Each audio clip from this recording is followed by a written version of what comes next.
Pandangan tentang seni menerima ketidaksempurnaan hidup. Ladies, pernahkah kamu merasa hidup orang lain kok tampaknya begitu sempurna?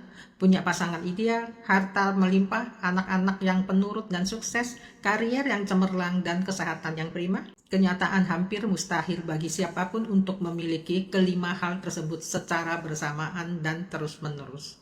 Hidup ini seperti roda yang berputar, ada saatnya di atas, ada saatnya di bawah. Saya punya seorang sahabat pengusaha restoran yang sangat sukses. Dulu dia mulai dari nol, berjuang keras hingga akhirnya memiliki rumah mewah, mobil bagus, dan keluarga yang tampak harmonis. Di mata banyak orang, ia adalah definisi pemenang. Namun, takdir berkata lain. Setahun lalu, istrinya sakit keras, disusul putrinya yang berjuang melawan masalah kesehatan mental.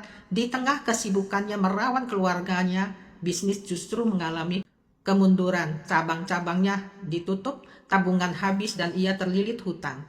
Rumah tangga yang tampak kokoh itu berguncang hebat.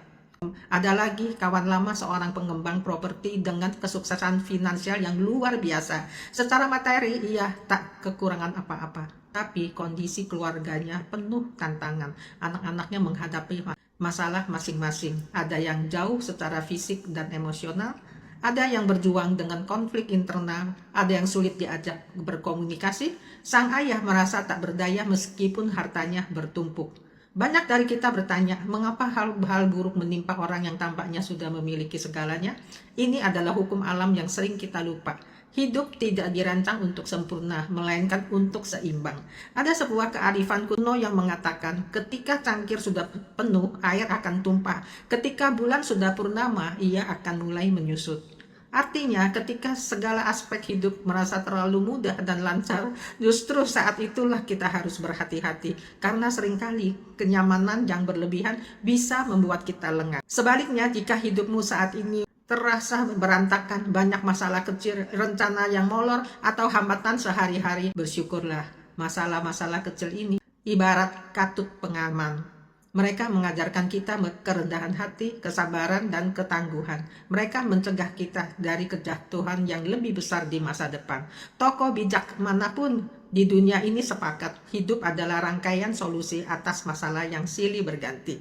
Tidak ada manusia yang luput dari ujian, entah itu soal keuangan, kesehatan, hubungan dengan anak, atau dinamika pasangan.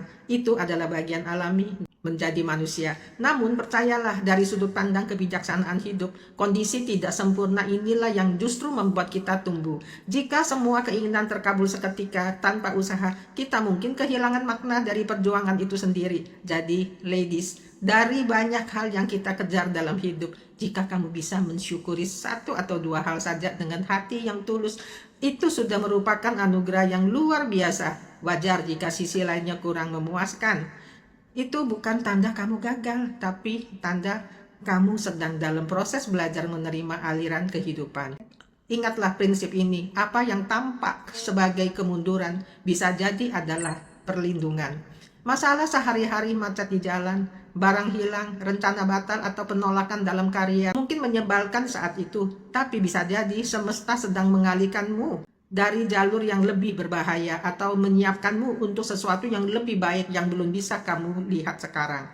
Maka berhentilah meminta agar semua keinginan terkabul persis seperti maumu. Karena keteraturan yang kaku seringkali rapuh. Pesan saya sederhana, jangan mengejar kesempurnaan yang melelahkan.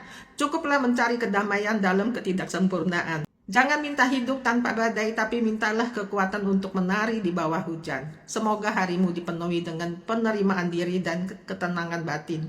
Jika tulisan ini menyentuh hatimu, silakan bagikan kebaikan ini kepada teman-temanmu.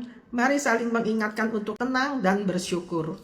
Yakinlah, kesempurnaan itu hanya ilusi. Saat hati lagi gelisah, jangan lawan, terima. Saya punya ritual sederhana dengan cara seduh teh hangat, ada tong rentang, sesekali teh bunga kerisan, oleskan balsem leher yang kaku,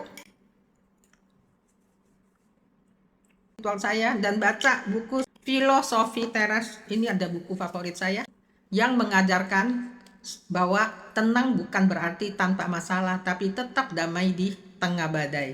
Jika kamu butuh teman untuk menenangkan pikiran, cek keranjang favorit, sudah saya taruh di sana.